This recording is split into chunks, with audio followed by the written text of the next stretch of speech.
Was there a golden era of music for you? Was there like a moment where you're like, yo, this time was so magical because?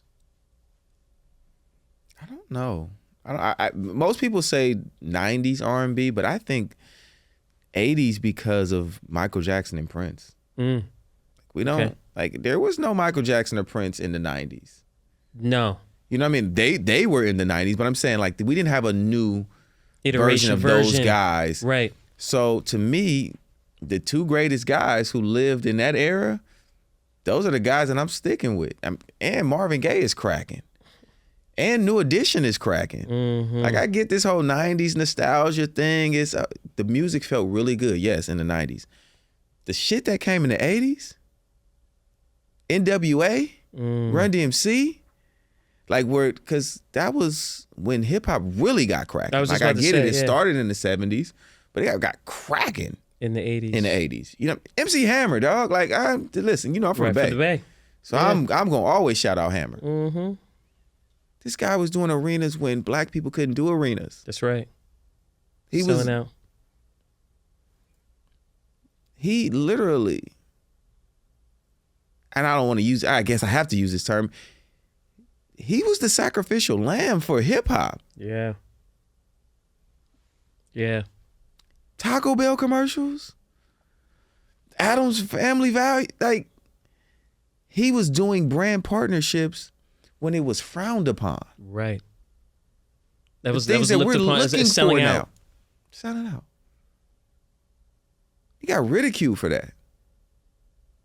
For being a clean enough artist to partner with big business and Fortune 500 companies. He has to be celebrated, man. He has to be. So when people are like, oh, he didn't pop out for this, or, you know, why they didn't, like, 'cause, listen, did they have it set up right for MC Hammer? So is it safe to say, so I think you definitely have a point of view on an era. Is it safe to say, in terms of individuals, from an R&B standpoint, the first two names you mentioned were MJ and Prince. But I do want to hear about the Hammer piece, because I feel like they're all super, super influential in terms of shaping not just R&B, but music culture on both ends. And as I'm listening to you, it sounds like, from an artistry standpoint, Michael and Prince. Yes. From a business A standpoint. business too, though. And you can touch on that too. Yeah. But from a business, the way you broke down Hammer, I never really took it through that lens. Listen, the Burrell brothers, Hammer and his brother, Lewis, monsters in business. Monsters.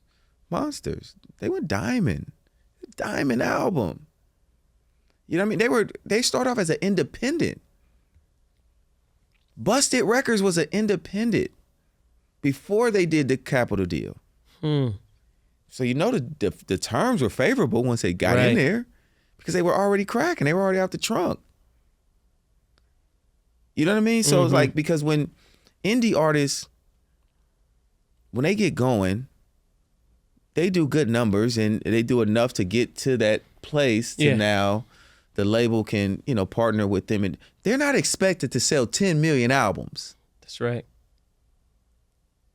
So I can only imagine what that really looked like business-wise. You know what I'm saying? And that was pre No Limit. Everything. Cash money, Everything. That was black ownership. Busted Records was black ownership. Which is, I think, a great segue when you talk about the impact of black creatives and what we've had on shaping music culture and cultures alike. I think there is a significant disparity, though, on black ownership. Because we always run to the check. We always run to the check, honestly. And I'm not mad at anybody for going and taking care of their family, because to be an entrepreneur and to be an owner of something, you also have to know how to exploit it as an owner.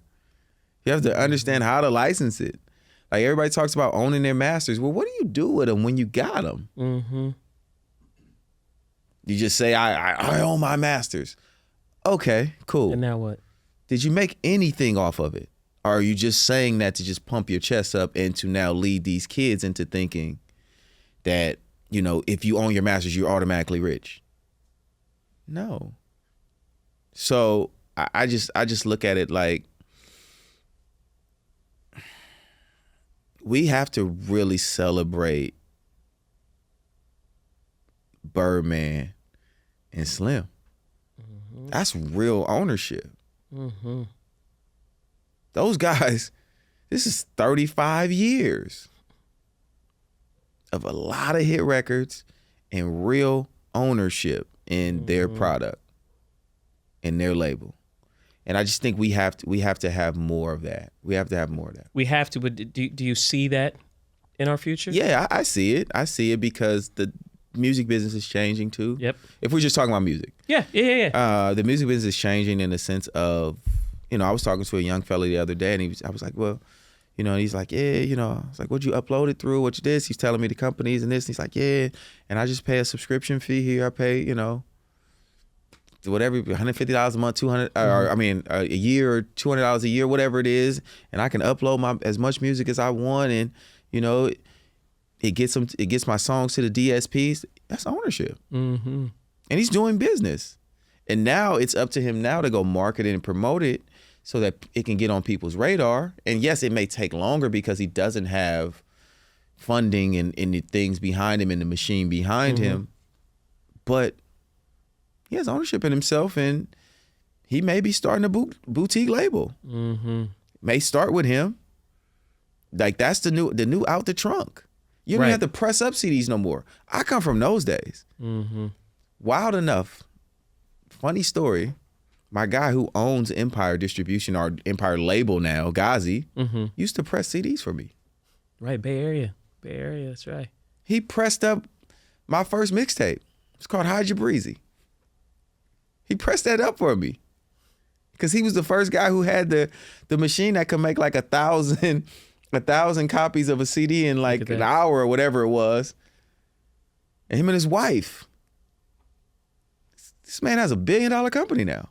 Empire is $1 billion company now. This guy used to press my CDs. So yes, it can happen. You know what I mean? So I just, you know, he built this, and he'll tell you, he built this company off a credit card. Why can't more guys do that? Why can't more women do that? You just have to, you got to go for it. You got to be willing, you know.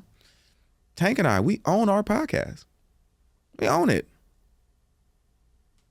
Flat out, nobody else. We have no partners in that but him and I. We put up the bread. Why? When the podcast wasn't making any money, we were paying everyone else. That's right. To keep it going. To keep it going. Bet on yourself. Bet on ourselves. You know what I mean? Yeah, I think we're definitely getting to a season of we need more betting on ourselves. Because again, that helps unlock what I call the collective betterment.